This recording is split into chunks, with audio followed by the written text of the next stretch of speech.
এবারে ডেকে নিচ্ছি ঢাকার প্রতিযোগী হাফেজ তাওহিদুল ইসলাম।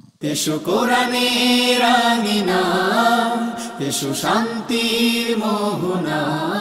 আসসালামু আলাইকুম ওয়া রাহমাতুল্লাহি ওয়া বারাকাতুহু।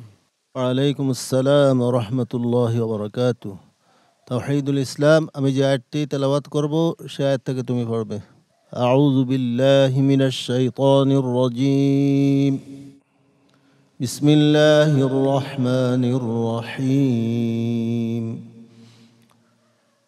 وقل رب أنزلني منزلا مباركا. أعوذ بالله من الشيطان الرجيم. بسم الله الرحمن الرحيم.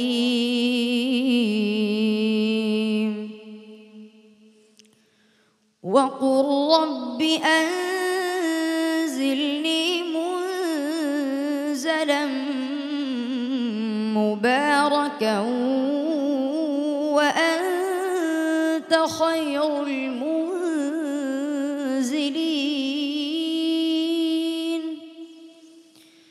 إن في ذلك لآيات وإن كنا لمبتلين. ثم أنشأنا من بعدهم قرنا آخرين فأرسلنا فيهم رسولا منهم أن يعبدوا الله ما لكم من إله غيره أفلا تتقون.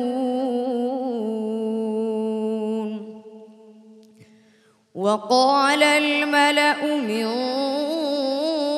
قومه الذين كذبوا بلقاء الآخرة. আবার বলো আয়াতটি, আবার বলো।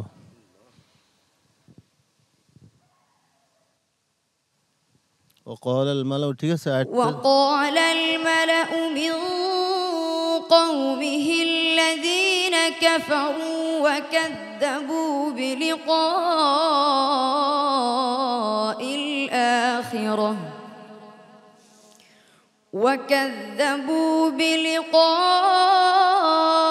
الآخرة وأترفناهم في الحياة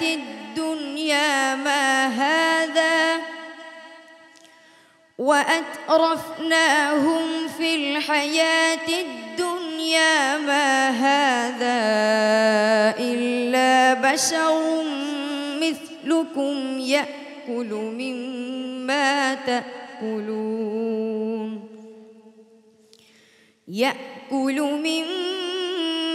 تأكلون منه ويشرب مما تشربون.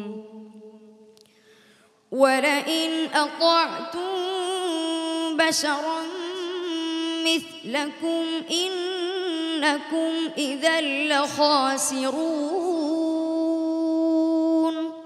حسبك. صدق الله العظيم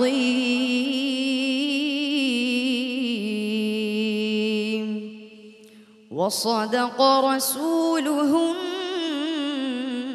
النبي الكريم. সম্মানিত ওস্তাদজি, খুব সুন্দর তেলাওয়াত করেছে, শুধু একটি শব্দ বাদ গেছিল, মালাউল্লাযিনা কাফারু শব্দটি বাদ দেওয়ার সাথে সাথে তাকে যখন সতর্ক করা হয়েছে সে পুনরায় আবার ঠিক করে পড়ে নিয়ে গেছে। আলহামদুলিল্লাহ, খুব বিচক্ষণ। হাফেজ মাওলানা আবু ইউসুফ, এই কোরআন নাজিলের মাসে এরকম একটি ব্যতিক্রম ধর্মী অন্যরকম একটি তেলাওয়াত তুমি আমাদেরকে শোনালে। আল্লাহ তোমাকে উত্তম জাযায়ে খায়ের দান করুন। তাওহিদুল ইসলাম, আমি তোমার সাফল্য কামনা করি। আসসালামু আলাইকুম ওয়া রাহমাতুল্লাহি ওয়া বারাকাতুহু। এ পথে আমাদের আহ্বান, জীবনকে করো